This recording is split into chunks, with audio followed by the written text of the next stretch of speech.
Pernahkah kamu bertanya-tanya, pekerjaan apa sih yang paling bikin bahagia di dunia ini? Kita sering banget mikir kalau gaji besar itu kunci kebahagiaan, tapi ternyata ada banyak faktor lain yang jauh lebih penting. Hari ini, kita akan kupas tuntas daftar pekerjaan yang menurut berbagai survei dan penelitian, terbukti paling membahagiakan di dunia. Siapa tahu, salah satunya adalah pekerjaan impianmu. Jadi, apa rahasianya? Menurut para ahli, kebahagiaan di tempat kerja itu datang dari perasaan memiliki tujuan, otonomi atau kebebasan dalam bekerja, hubungan sosial yang baik dengan rekan kerja, dan tentu saja, melihat dampak positif dari apa yang kita lakukan, bukan cuma soal uang, tapi soal kepuasan batin. Yuk, kita mulai daftar kita dari bidang yang paling mulia, yaitu kesehatan dan kepedulian. Di urutan pertama, ada para terapis fisik dan okupasi. Kenapa mereka bahagia? Bayangkan deh, setiap hari kamu membantu seseorang yang tadinya sulit berjalan karena cedera, perlahan-lahan bisa berdiri lagi, bahkan berlari. Kamu melihat langsung proses pemulihan pasien dari awal sampai akhir. Terapis okupasi membantu orang kembali melakukan aktivitas sehari-hari yang mereka cintai. Hubungan yang terjalin dengan pasien itu sangat personal dan penuh makna. Setiap kemajuan kecil pasien adalah kemenangan besar bagi mereka. Inilah yang namanya kepuasan kerja sejati. Melihat hasil nyata dari usahamu. Selanjutnya, ada para perawat dan dokter, terutama yang bekerja di komunitas kecil atau spesialisasi tertentu. Mungkin kamu berpikir pekerjaan mereka sangat stres, dan memang benar. Tapi di balik tekanan itu, ada kepuasan luar biasa. Mereka berada di garis depan, menyelamatkan nyawa dan memberikan harapan. Seorang dokter pernah berkata, tidak ada yang bisa menandingi perasaan saat memberitahu keluarga bahwa orang yang mereka cintai akan baik-baik saja.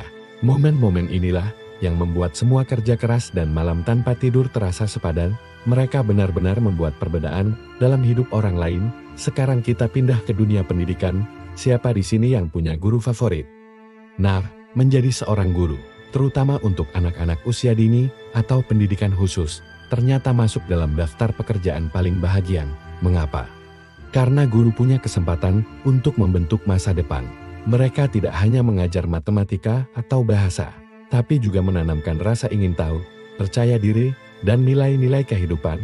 Melihat mata seorang anak berbinar saat akhirnya mengerti sebuah konsep, atau saat seorang siswa pemalu berani tampil di depan kelas, itu adalah hadiah yang tak ternilai. Mereka adalah pahlawan tanpa tanda jasa yang dampaknya terasa seumur hidup bagi murid-muridnya. Masih di dunia pendidikan, ada juga profesi pustakawan. Mungkin terdengar seti, tapi jangan salah, pustakawan adalah penjaga gerbang ilmu pengetahuan. Mereka membantu orang menemukan informasi, buku, dan cerita yang bisa mengubah hidup mereka. Mereka menciptakan ruang yang aman dan tenang bagi komunitas untuk belajar dan berkembang. Kebahagiaan mereka datang dari hasrat untuk berbagi pengetahuan dan membantu orang lain dalam perjalanan intelektual mereka. Di era digital ini, peran mereka justru semakin penting sebagai kurator informasi yang terpercaya. Bagaimana dengan seni dan kreativitas? Tentu saja ada.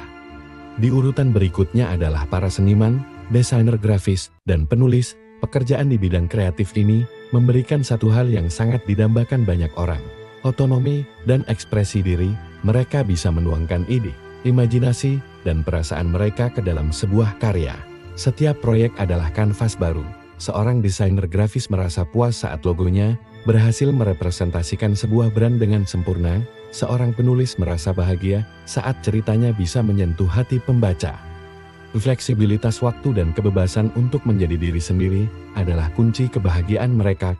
Ini adalah bukti bahwa mengikuti passion itu benar-benar bisa membawa kebahagiaan. Selanjutnya, kita keluar ruangan dan menyatu dengan alam. Ada para ahli kehutanan, ahli biologi kelautan, dan penata taman atau tukang kebun. Pekerjaan mereka mungkin kotor dan butuh fisik yang kuat, tapi imbalannya luar biasa. Mereka menghabiskan sebagian besar waktunya di alam terbuka, jauh dari hiruk-pikuk kantor. Ada perasaan damai dan terhubung saat bekerja di tengah hutan, di tepi pantai, atau di taman yang indah. Mereka bahagia karena pekerjaan mereka berkontribusi langsung pada kelestarian lingkungan, menanam pohon, melindungi ekosistem, atau menciptakan taman yang indah. Bukan hanya pekerjaan, tapi sebuah panggilan untuk merawat bumi.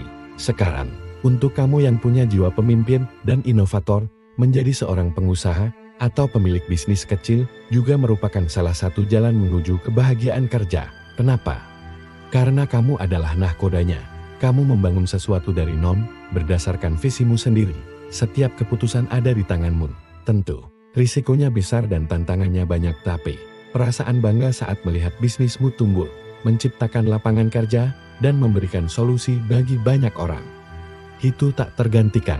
Kebebasan untuk mengatur nasib sendiri dan melihat ide menjadi kenyataan adalah sumber kebahagiaan yang sangat kuat bagi para wirausahawan. Tidak ketinggalan, ada juga profesi yang mungkin tidak terpikirkan oleh banyak orang, yaitu pemadam kebakaran. Sama seperti dokter, pekerjaan ini punya risiko dan stres yang tinggi. Namun, tingkat kepuasan kerjanya juga sangat tinggi. Ada ikatan persaudaraan yang luar biasa kuat di antara sesama pemadam kebakaran. Mereka saling percaya dengan nyawa mereka, dan tentu saja, tujuan pekerjaan mereka sangat jelas dan mulia. Menyelamatkan nyawa dan properti, menjadi pahlawan bagi komunitas, dan merasakan adrenalin saat berhasil mengatasi situasi berbahaya memberikan kepuasan yang unik dan mendalam. Terakhir, mari kita bicara tentang para profesional di bidang IT, khususnya para developer dan software engineer. Di era digital ini, mereka adalah para arsitek dunia maya. Kebahagiaan mereka datang dari tantangan intelektual dan kemampuan untuk menciptakan sesuatu yang fungsional dari sekumpulan kode. Mirip seperti bermain puzzle, mereka menikmati proses memecahkan masalah yang kompleks. Dan ketika aplikasi atau software yang mereka buat akhirnya berjalan lancar dan digunakan oleh jutaan orang untuk mempermudah hidup, ada rasa pencapaian yang luar biasa. Mereka benar-benar membangun masa depan, baris demi baris kode.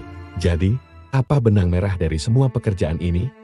Kebahagiaan di tempat kerja ternyata bukan soal jabatan atau gaji semata, tapi tentang menemukan tujuan, merasakan dampak positif dari pekerjaan kita, memiliki otonomi, terus belajar, dan menjalin hubungan yang baik dengan orang-orang di sekitar kita, entah itu menyembuhkan pasien, mengajar anak-anak, menciptakan seni, melindungi alam, atau membangun bisnis. Penting untuk diingat, daftar ini bukanlah sebuah aturan baku.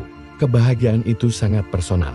Pekerjaan yang membahagiakan bagi satu orang mungkin tidak cocok untuk orang lain. Kuncinya adalah mengenali apa yang penting bagimu, apa nilai-nilai kamu, apa yang membuatmu merasa hidup. Jangan takut untuk bereksperimen dan mencari jalanmu sendiri. Jika saat ini kamu merasa tidak bahagia dengan pekerjaanmu, jangan berkecil hati.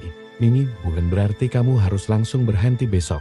Tapi, mungkin ini saatnya untuk mulai merefleksikan apa yang bisa diubah. Bisakah kamu mencari makna lebih dalam di pekerjaanmu saat ini? Atau mungkin ini waktunya untuk mempelajari skill baru dan merencanakan langkah selanjutnya menuju karir yang lebih memuaskan? Ingat, kita menghabiskan sepertiga hidup kita untuk bekerja, jadi sangat penting untuk menemukan sesuatu yang tidak hanya membayar tagihan, tapi juga memberi makan jiwa kita. Semoga video ini bisa memberimu inspirasi dan wawasan baru dalam perjalanan karirmu. Terima kasih sudah menonton sampai akhir. Apa pekerjaan impianmu yang menurutmu akan membuatmu bahagia? Tulis di kolom komentar ya, aku senang sekali membacanya. Jangan lupa like, subscribe, dan bagikan video ini ke teman-temanmu yang mungkin juga sedang mencari makna dalam pekerjaan mereka. Sampai jumpa di video berikutnya.